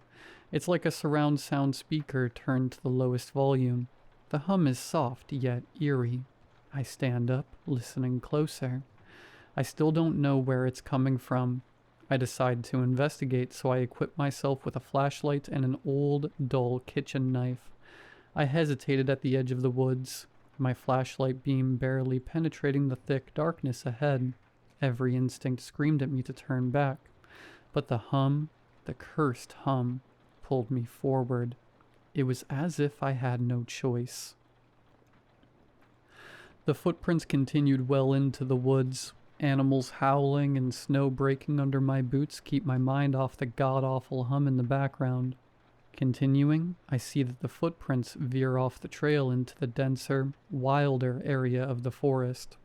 As I pressed deeper into the woods, I felt the hum crawling under my skin. My head throbbed, my vision swam, and for a moment, I thought I heard my name woven into the melody. The footprints, almost unnatural in size, led me to a small opening. Inside was a quaint cabin, but it felt wrong.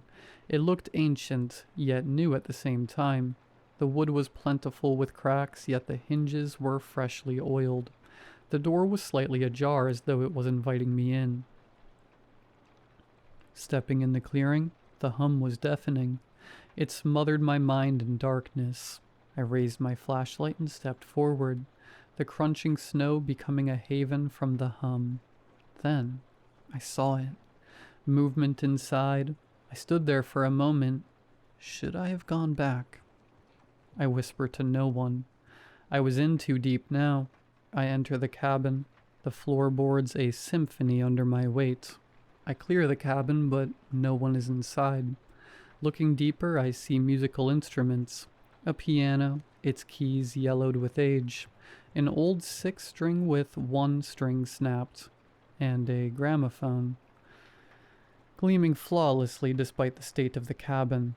On the platter lay an aged record, its label faded. I extend my hand, now trembling. I pick it up, but the hum grows. It's no longer an organized melody. It's a scream. It's a fighter jet taking flight in my mind. I stumble back, my hands grasping my head in pain. Something moved in the shadows. A flicker, just beyond the reach of my flashlight. "No," I muttered, my voice shaking. I turned and bolted, nearly tripping over the doorway in my haste. The hum receded as I ran, fading to a faint, almost soothing drone that nestled in the back of my mind. When I finally stumbled into my bed hours later, the hum was still there, dormant but present, its rhythm a sinister lullaby. Sleep came, but peace did not. I stood in line at the mayor's office, humming softly under my breath without realizing it. The realization jolted me and I clamped my mouth shut. When my turn came, the secretary gestured for me to enter. Inside, Mayor Watson sat behind a massive oak desk, her expression unreadable. "What can I do for you?" she asked, her tone clipped. I dove straight in. I need answers about the disappearances. The hum, what is it? I know you're hiding something. Her gaze sharpened, but she didn't react immediately. That's a dangerous assumption, she said, leaning forward, and one I suggest you keep to yourself. I hear it, I said, my voice shaking. The hum? Everyone who's heard it is gone. What's happening to me? Her face tightened, and for a moment she seemed to weigh her words carefully. Finally, she sighed. My great-grandfather created it, she said, her voice barely above a whisper. A song. He wanted it to be perfect, but it became something else. It feeds on curiosity, draws people in. It always leads to the same place. The cabin, I said, the word falling from my lips like a stone. Her expression darkened. No one who goes there comes back, and every time, it gets stronger. I shuddered, the hum growing louder in my mind, as if reacting to her words. She stood abruptly, her gaze hard. You shouldn't have come here, she said, her voice final. Leave, before it's too late. As I walk to the exit, the hum grows louder in my head, reverberating off my skull. I exit, trying to ignore the intensity. It continues back home. My body began to move on its own. I tried to fight it. My mind screamed for control, but my body no longer obeyed. Each step toward the cabin felt like sinking deeper into quicksand. Inescapable, suffocating. The hum swelled, a living thing coiling tighter around my thoughts. When I reached the clearing, the cabin stood waiting, its crooked frame illuminated by the pale moonlight. My vision blurred, the edges of reality folding in on themselves. I could feel it. The hum wasn't just sound anymore. It was inside me, rewriting me. The door creaked open as if it had been expecting me. The gramophone gleamed in the center of the room, its brass horn catching the faint light. My hand reached for the record, trembling but purposeful, as though it no longer belonged to me. When the needle touched the vinyl, the hum erupted into a symphony, haunting, beautiful, and devastating all at once. It was everything. Joy, despair, love, and terror, woven into a melody that consumed me. My body sagged, and for a moment I felt weightless, as if I were dissolving into the music itself. I wasn't alone. Shadows emerged from the walls, faint outlines of those who had come before me.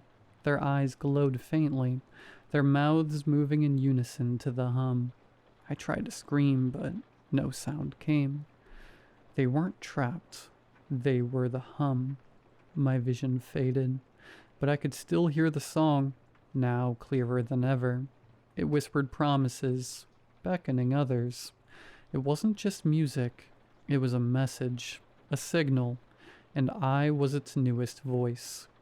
The next morning the hum began again, faint but insistent, drifting over the town. Another would hear it soon, another would follow, and I would be waiting.